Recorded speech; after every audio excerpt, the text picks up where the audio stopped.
Hello everyone, hi, I'm Olivier Winvan. I'm a CTO and co-founder of Glue. I'm going to show you our platform. I'm going to go straight into the demo. I'm going to show you how we address the 4 use cases of ONUG with our platform. So I'm going to go straight into our portal. So this is how our UI looks like. We have on top here all the different basic bricks that you need in order to model your network, your solutions, your architectures. And the one I'm going to show you now is how we've modeled SD-WAN, which is a Cisco flavor SD-WAN. This is Cisco IWAN. So here you could see that here I've got some domains. These are number of settings that I'm sharing across nodes that are using these domains. So connectivity for external connectivity, how I am connecting to all my different overlay networks, how I'm managing my IP numbering plan, my PFR v3 domain, my quads. These are different domains. You can see features as well. How you manage your local breakouts for branches with local internet access. Firewalling, zone-based firewalling.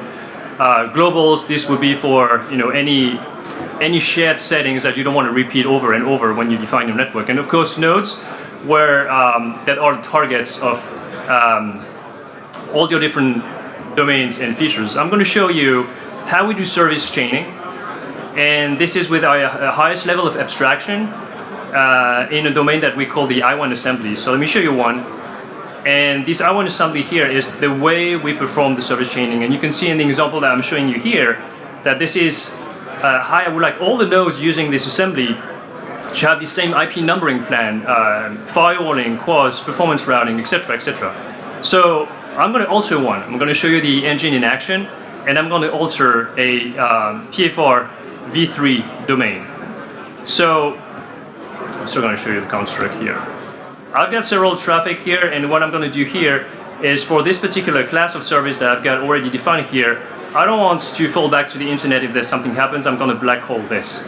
I'm going to publish this, and I'm going to send this straight into the authority of the PFR domain. And I'm going to, yes, thank you, trigger this.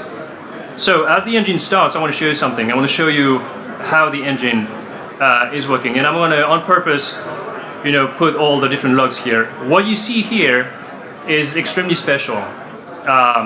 We're not sending blocks of configs here. The engine has the understanding of all the semantic and all the syntax rules of the target endpoint. Here, this is a Cisco endpoint.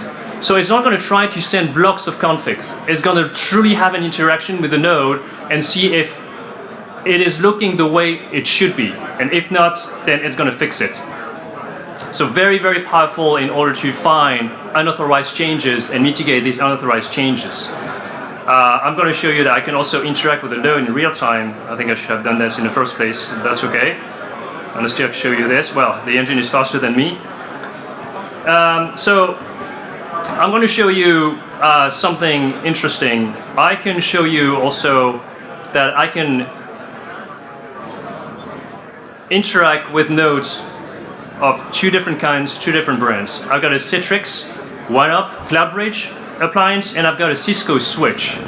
And I'm going to apply on it this particular model that I have here. And this particular model, you can see it's just a basic SNMP-v3 configuration.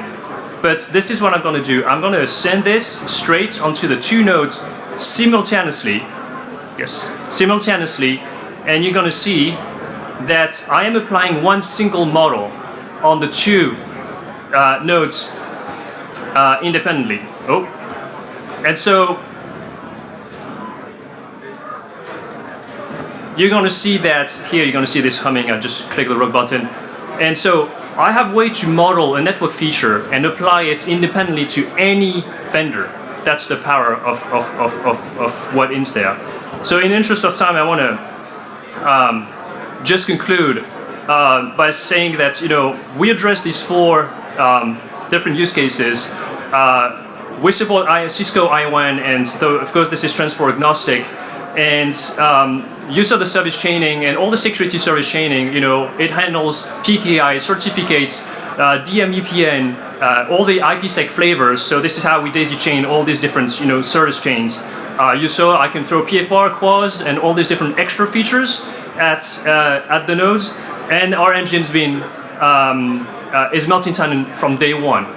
For MSP, of course, the assembly, you can clone as many as you want assemblies, so you can definitely design the way you want the services to be rendered on the target nodes.